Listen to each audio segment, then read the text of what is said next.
Capitol Report is a production of Senate Media Services. Youth vaping is on the rise, and one lawmaker recommends banning kid-friendly flavors, as well as raising the age to purchase tobacco to 21.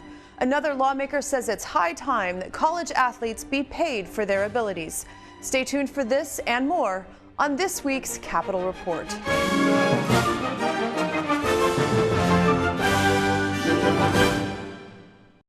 Welcome to this week's program. I'm Shannon Loehrke. The trend of declining youth tobacco use has reversed with the rise in vaping and flavored products. Now, according to the Pioneer Press, 5 million kids in the United States are addicted to e-cigarettes. Joining me to talk about legislation with bipartisan support to curb youth access to tobacco products, including e-cigarettes, is Senator Carla Nelson. Welcome. Great to be here, Shannon.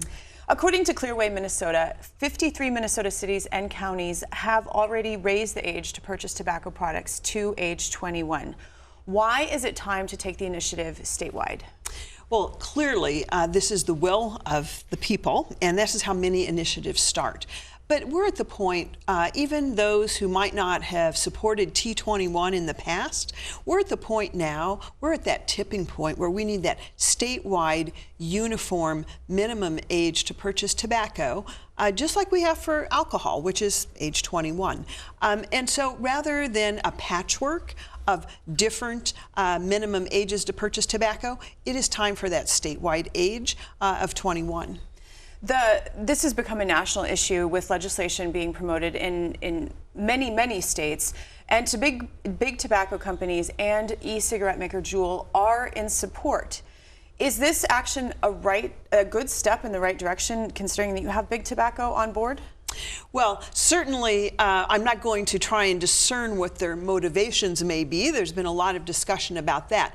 But I will say everyone should be on board when it comes to tobacco 21 as a minimum age, T21. The Department of Defense is concerned about troop readiness. So there is great support amongst all sectors for tobacco 21. And if Juul wants to step on, and they have, and they've said they support T21, that's a step in the right direction. I'd like to turn to vaping because it's been in the news quite a bit lately. According to the Associated Press, more than 2,000 Americans have gotten sick from vaping since March. At least 40 people have died, and there were 3 deaths in Minnesota. Many of these injuries seem to stem from vaping THC, which is the high-inducing part of the marijuana plant, which is illegal in Minnesota. But is your effort to prevent vaping directed at both legal and illegal? Yes, all of vaping is what I am looking at, removing the kid-friendly flavors from all vapes. And that includes, obviously, legal, illegal. And the reason for that is I think the manufacturers have done just an unthinkable thing here in combining kid-friendly flavors with high nicotine products together and then marketing those to young adolescents who are in the most vulnerable time for addictions to take place. So yes, I believe all of these vape products, one, should not have flavors. They should not have flavors at all. No kid-friendly flavors. So no strawberry milk, strawberry lemonade, cotton candy. All of those things. And let me just say, I visited with the owner of one of our larger vape shops in my district, and I asked him about these flavors. I said, you know, President Trump has talked about removing flavors from vapes, and what do you think about that?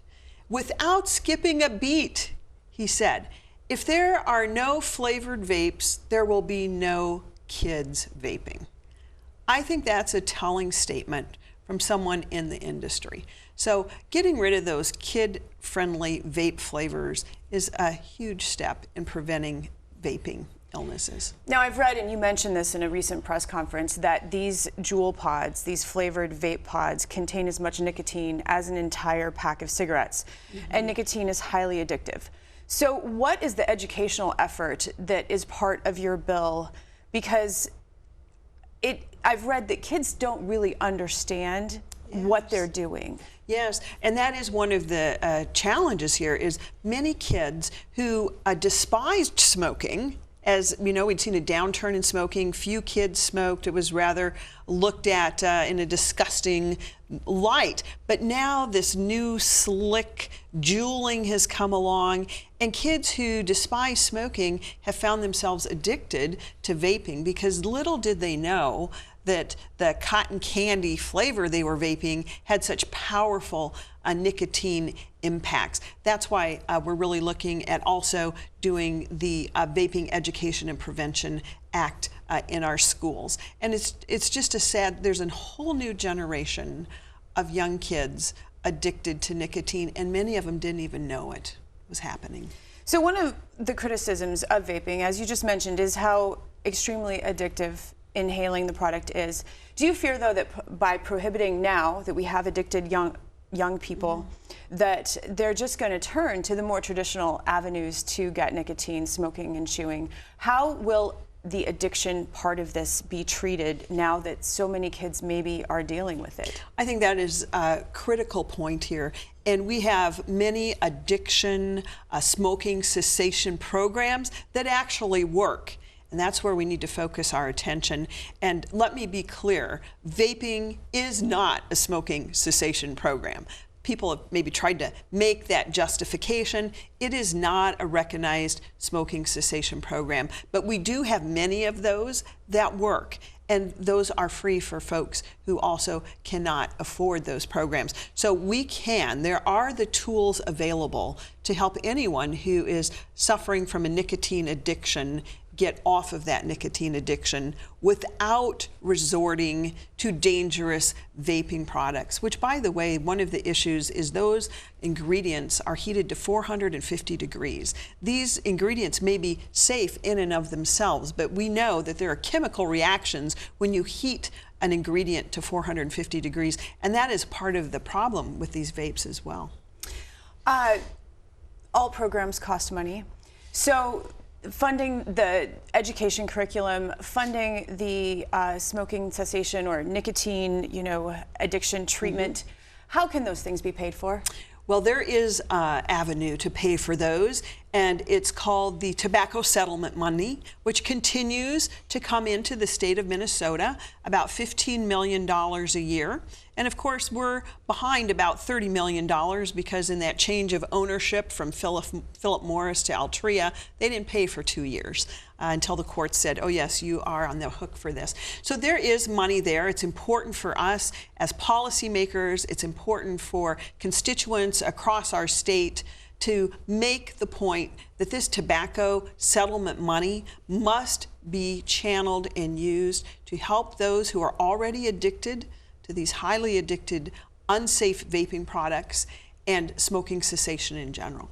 Now, as I mentioned in the intro, this has bipartisan support.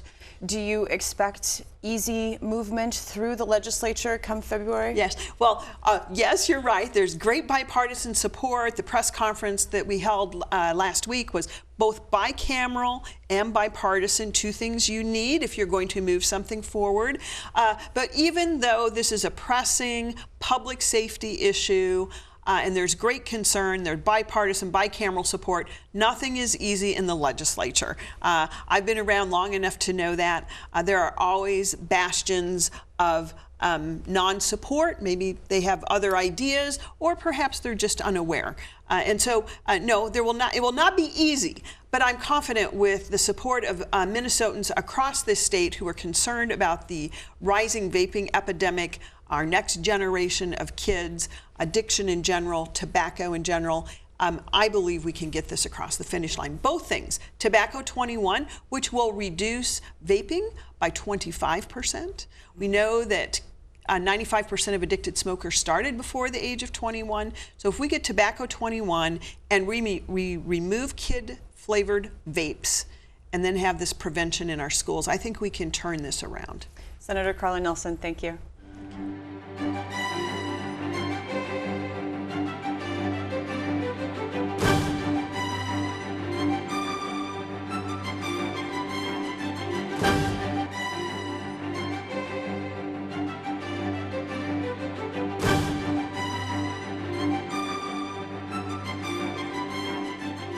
The Senate Finance Committee met to examine a recent media report outlining state contract law violations by the Department of Human Services and other state agencies. We've got an issue here that I am going to peel back along with the members of this Finance Committee of what is going on in our agencies and this blatant, dismissive way of acting with contracts and the procurement of money. Just to provide a little more context, in fiscal year 19 at DHS, we had 21,886 transactions that would be in this world of 16 ANCs, and we had 242 violations. That is about 1%. Not that that's okay, but we are working really hard to fix this issue. This is going to sound really insensitive, but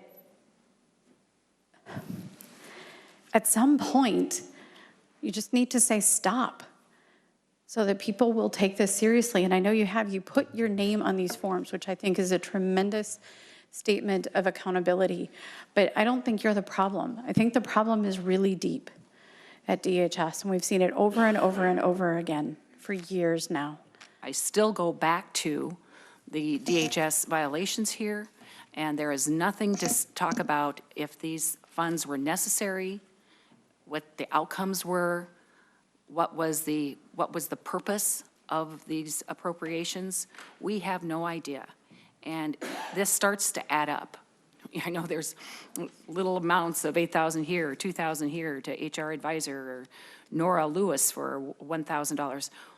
It is very, very troubling that there's this attitude, and now we see it's an attitude across all the agencies, that we can go ahead and spend whatever we want, and then we'll get approval, and then we'll tell you what it's for. The Star Tribune article in particular focuses on these violations as singular events, when in fact I would say, what do those violations tell you about the process? Is there something to be learned there? They may conclude, and you may conclude, that more work needs to be done. This is an example of the system working.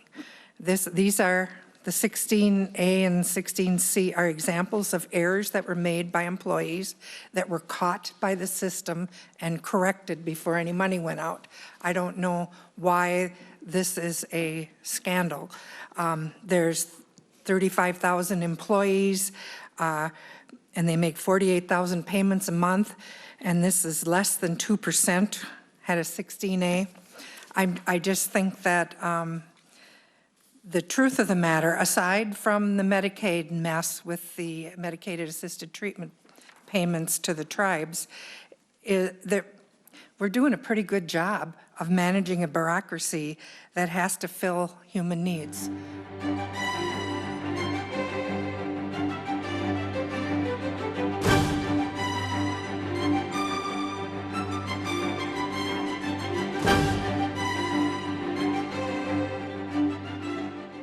Following California's landmark new law that will allow student athletes in California to receive compensation for the use of their name, image, and likeness, Senator Roger Chamberlain said that Minnesota should follow suit.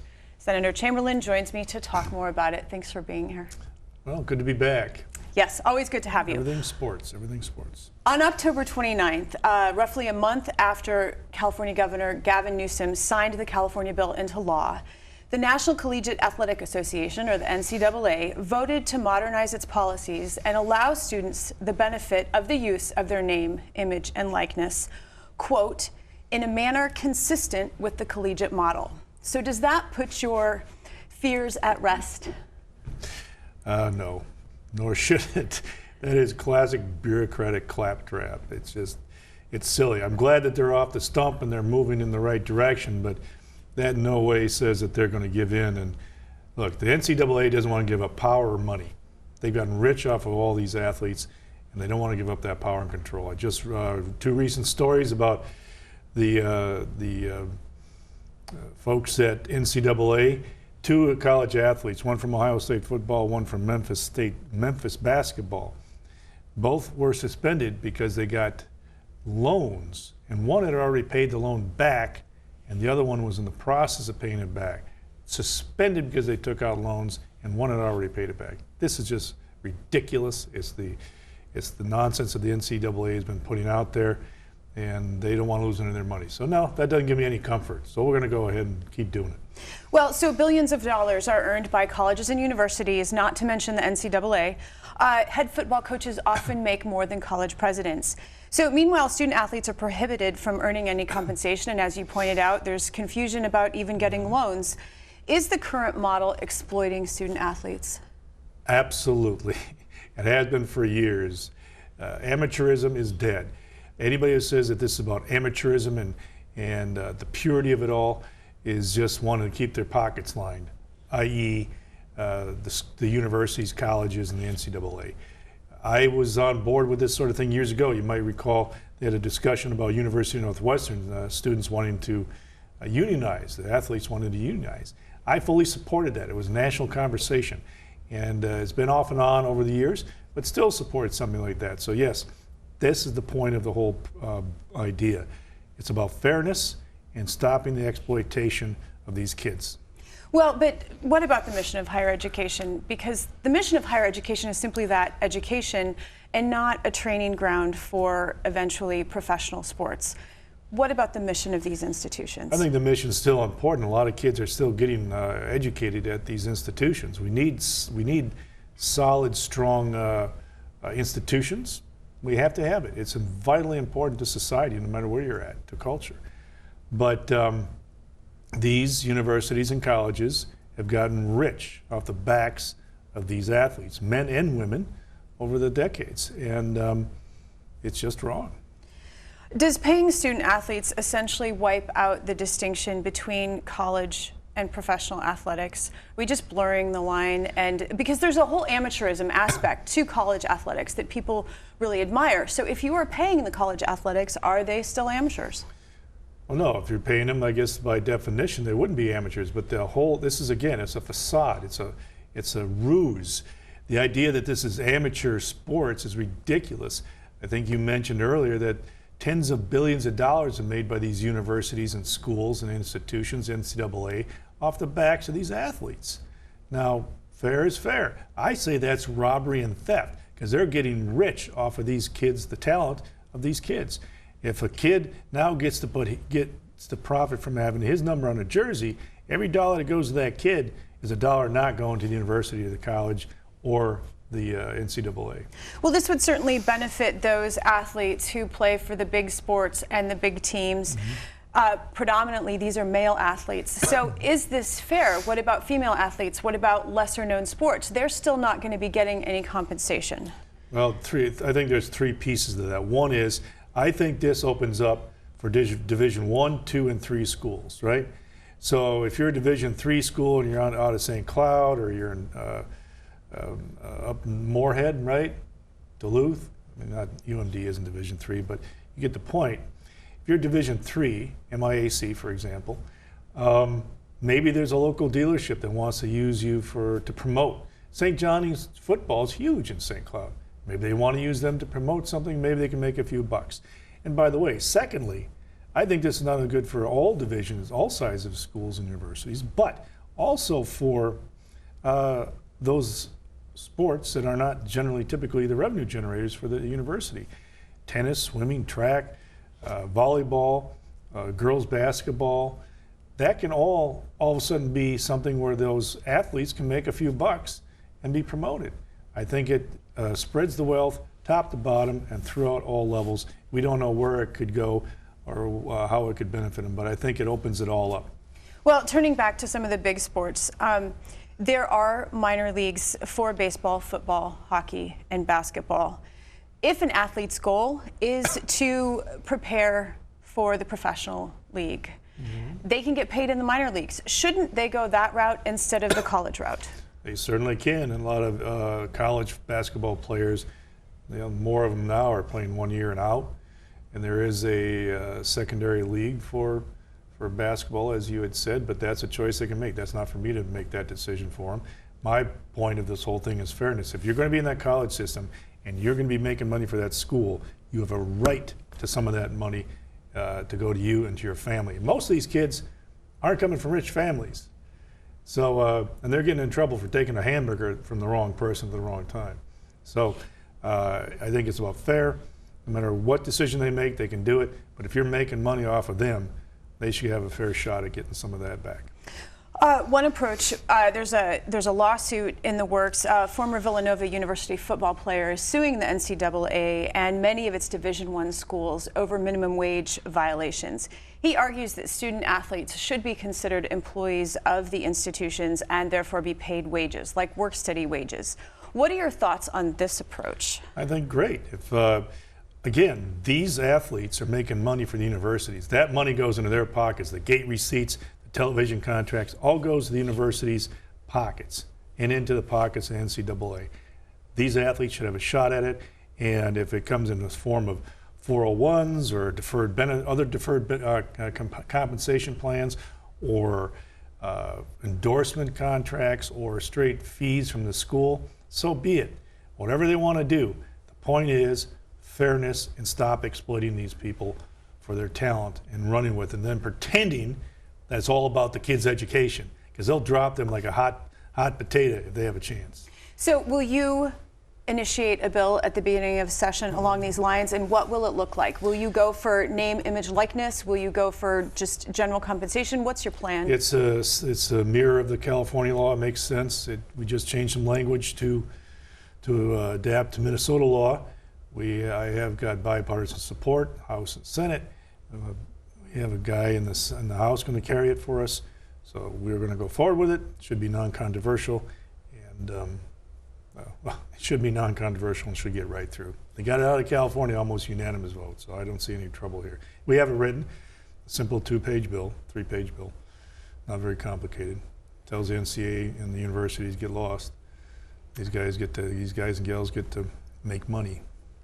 Well, Senator Chamberlain, we'll watch for it in February. Thank you. Thank you very much.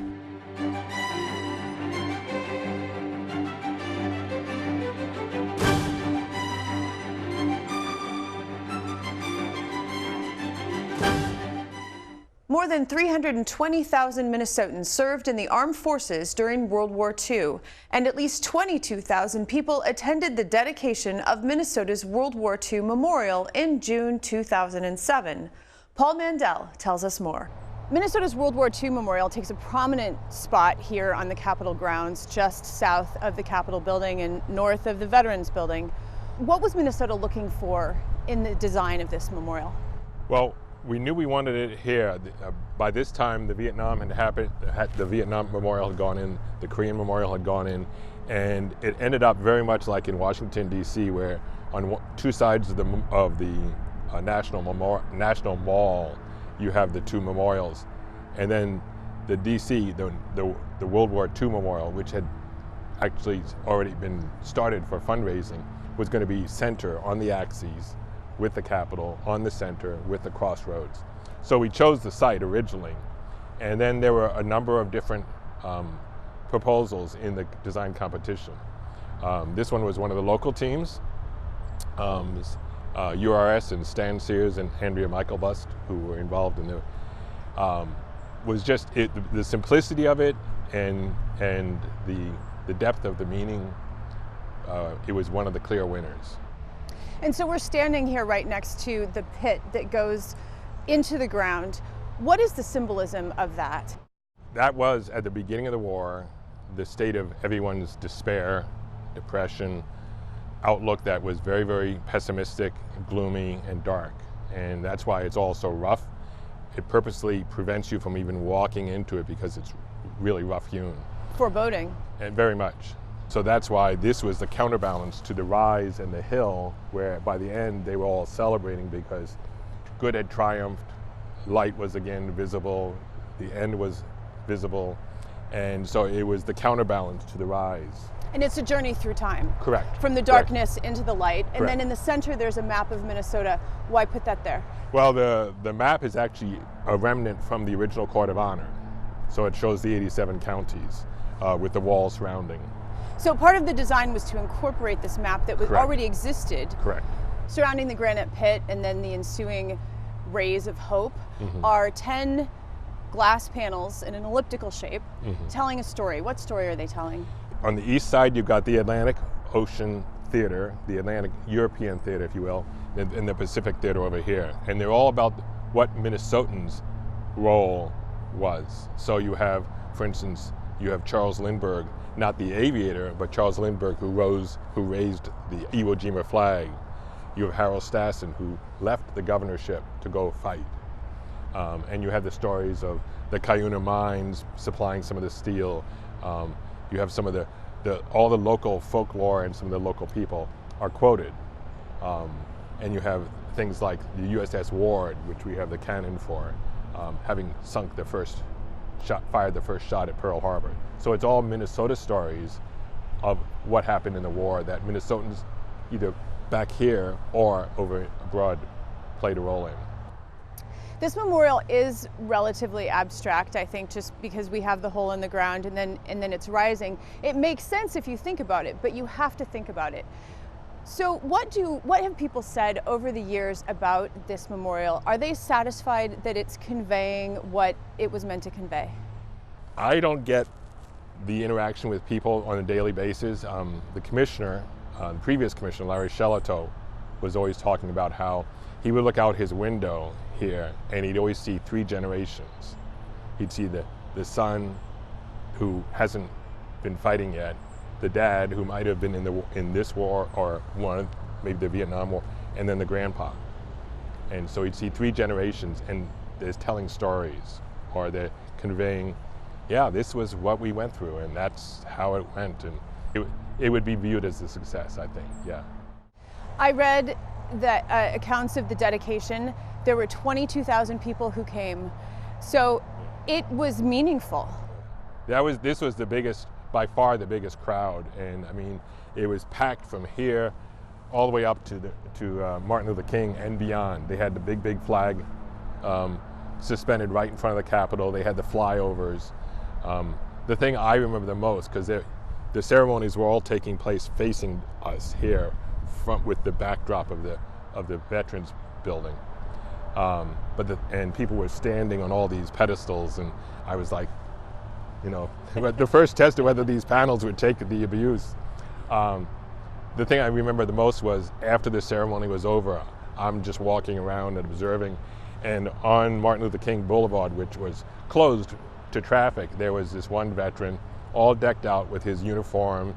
He was in a wheelchair, he had his medals on, and there had been a bagpiper who had been part of the ceremony, and he's very ceremonially walking up, he's crossing Martin Luther King, and he sees this guy, and he, in full, like, left turn, right turn, walked over very reverently, started piping, and then knelt in front of the guy and piped him a whole song, and then saluted him afterwards. And it was just 2 people, not ceremonially, just that interchange, and it was such a beautiful moment.